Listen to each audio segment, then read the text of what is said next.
Hello' everyone, আপোনালোক সকলোকে মোৰ অন্য এটি ভিডিঅ'লৈ স্বাগতম জনাইছোঁ। আজি মই তিতা কেৰেলাৰ এটা ইউনিক ৰেচিপি লৈ আহিছোঁ।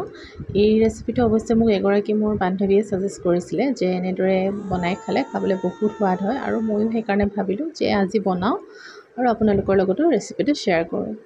তাৰ কাৰণে মই 3টামান তিতা কেৰেলা এনেদৰে পাতলা পাতলা স্লাইচ কৰি কাটি ল'লোঁ। আপোনালোকে যিকোনো শ্বেপত কাটি ল'ব পাৰে, কিন্তু বস্তুটো পাতলা ৰাখিলে অলপ খাবলৈ ভাল হ'ব।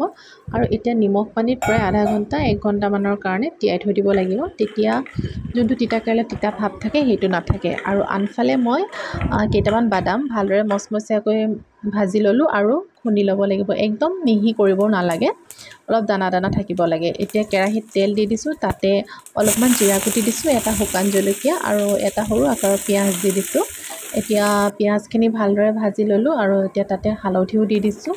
আৰু এতিয়া যোনখিনি তিতা কেৰেলাখিনি পানীত তিয়াই থৈছিলোঁ সেইখিনি পানীৰ পৰা ভালদৰে টুকি ল'ব লাগিব যাতে পানীটো নাথাকে। আৰু এতিয়া এইখিনি ভালদৰে ভাজি ল'ব লাগিব অলপ সময়।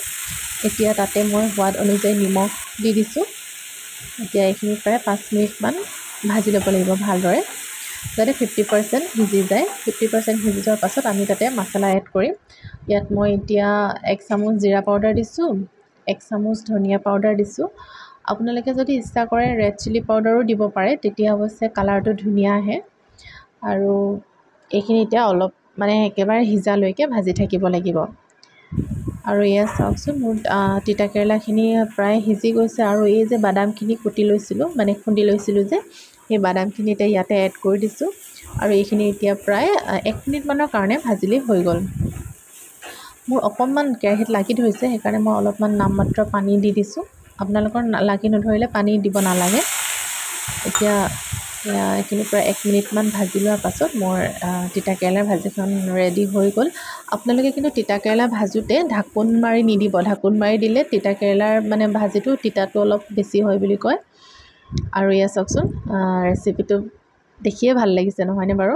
খাবলৈও তেনেকুৱা সোৱাদেই হয়। আপোনালোকে সকলোৱে ঘৰত বনাই চাব আৰু খাই চাব। আৰু মোৰ ভিডিঅ'টো চাই যদি ভাল লাগিলে প্লিজ লাইক, শ্বেয়াৰ, ছাবস্ক্ৰাইব কৰি দিব।